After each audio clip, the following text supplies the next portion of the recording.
Hello दोस्तों, structure classes में आपका फिर से स्वागत है। तो गाइस, अपन आज चर्चा करेंगे राजस्थान एग्जाम गाइड इम्पोर्टेंट कुछ क्वेश्चनों के बारे में। ठीक है। तो सबसे पहला आज का अपना क्वेश्चन है, डोगरी भाषा श्रेणी में साहित्य अकादमी पुरस्कार 2024 है, वो किसे दिया गया, वो भी मरणोपरांत के बाद। तो गाइस, हाल ही में जो डोगरी भाषा है, डोगरी लैंग्वेज है, जो कि एक बहुत ही प्रसिद्ध लैंग्वेज है, इसके इसके लिए एक पुरस्कार दिया गया है, साहित्य अकादमी पुरस्कार 2024। ये 2024 पुरस्कार है वो जो अपनी 8वीं अनुसूची है, जिसमें टोटल भाषाएं हैं 22। इन 22 भाषाओं को ये अवार्ड दिया गया है। इनमें डोगरी भाषा में जो अवार्ड दिया गया है वो चमन अरोड़ा को दिया गया है। इनकी मृत्यु के बाद ये अवार्ड इनको दिया गया है।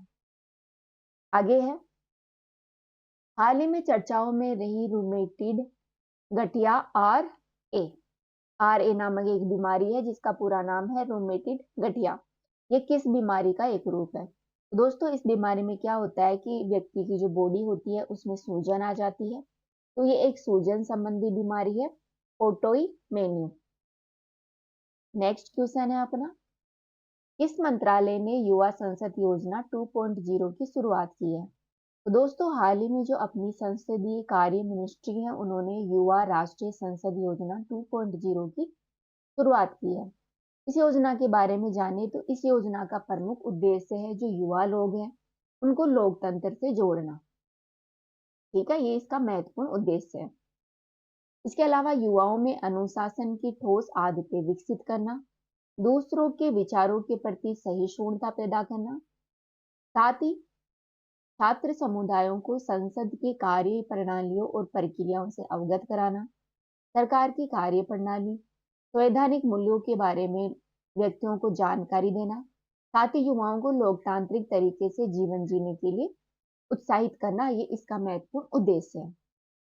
दोस्तों, यह योजना है वो वेब पोर्टल देश के सभी नागरिकों के लिए 3 अलग अलग तरीकों से मंत्रालय के युवा संसद कार्यक्रम में भाग लेने में ये सहायता करता है। जिसमें 3 जो इसके अलग अलग तरीके हैं, इसमें पहला है संस्थान की भागीदारी। दोस्तों, इसमें सभी शैक्षणिक संस्थान पोर्टल पर उपलब्ध जो दिशा निर्देश है, इनके अनुसार युवा संसद की बैठक का आयोजन करके इस श्रेणी में भाग ले सकते हैं। साथ ही कक्षा 6 से कक्षा 12 तक के जो छात्र हैं, उनको किशोर सभा उप श्रेणी के लिए इसमें शामिल किया गया है। वहीं ग्रेजुएशन करने वाले और जो स्नातकोत्तर विद्यार्थी हैं, उनको तरुण सभा उप श्रेणी में इसके लिए चुना गया है। राइट। साथ आगे है समूह भागीदारी। दोस्तों, इसमें नागरिकों को एक समूह इस पोर्टल में उपलब्ध जो दिशा निर्देश है उसकी बैठकों में शामिल किया गया। व्यक्तिगत भागीदारी की बात करें, इसमें तो कोई भी व्यक्ति है वो कार्यरत भारतीय लोकतंत्र के विषय पर इसमें शामिल हो सकता है। इसमें प्रश्नोत्तरी होती है, इसमें वह पार्टिसिपेट कर सकता है। तो ये अपने जाना इस योजना के बारे में। आगे है, भारत में इंटरनेशनल बिग कैट अलायंस और इंटरनेशनल बिग कैट अलायंस के लिए नोडल एजेंसी के रूप में कौन सी संस्था है? Guys, international big cat alliance है, इसकी नोडल एजेंसी है national tiger conservation authority. Right, राष्ट्रीय बाघ संरक्षण प्राधिकरण। अपन यहाँ पर चर्चा करेंगे इंटरनेशनल बिग कैट अलायंस के बारे में, आखिरकार ये है क्या। दोस्तों, इसका प्रारंभ है वो 2023 में अपने प्रधानमंत्री नरेंद्र मोदी है उनके द्वारा की गई थी। कब की गई थी? जो प्रोजेक्ट टाइगर है, जो प्रोजेक्ट टाइगर शुरू किया गया था 1975 में, उसकी 50वीं वर्षगांठ के अवसर पर इसकी शुरुआत की गई थी, जिसे फरवरी 2024 में जो अपना केंद्रीय मंत्रिमंडल है उसके द्वारा औपचारिक रूप से अनुमोदन किया गया है। इस इंटरनेशनल बिग कैट अलायंस की बात करें तो यह जो अपना जलवायु वन एवं पर्यावरण मंत्रालय है, ministry of environment and forest climate change है, इसके तहत ये नेशनल टाइगर कंजर्वेशन अथॉरिटी के तहत आती है। अर्थात इसकी नोडल मिनिस्ट्री है राष्ट्रीय बाघ संरक्षण प्राधिकरण।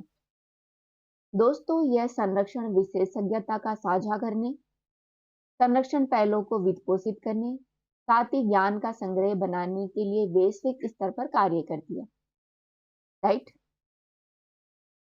इसके अलावा इसके उद्देश्य की बात करें तो जो बिग कैट की 7 प्रजातियां हैं, कौन कौन सी हैं?